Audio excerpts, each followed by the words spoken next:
The ADHD Awareness and Understanding Diploma was created to develop your awareness of ADHD so you can understand it better and use this knowledge to enhance the well-being of yourself, your family, and the wider community.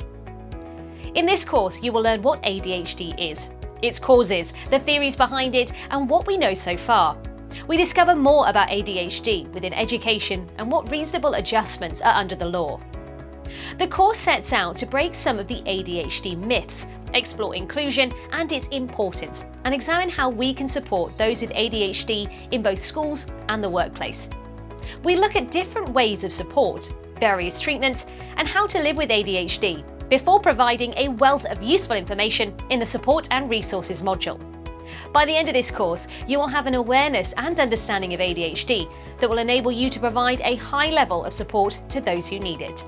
Attention Deficit Hyperactivity Disorder, or ADHD, is one of the most common neurodevelopmental childhood disorders, and many children with ADHD describe it as having countless thoughts all at once.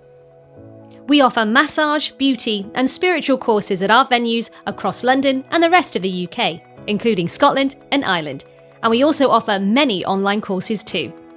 Gateway Workshops, the gateway to your potential.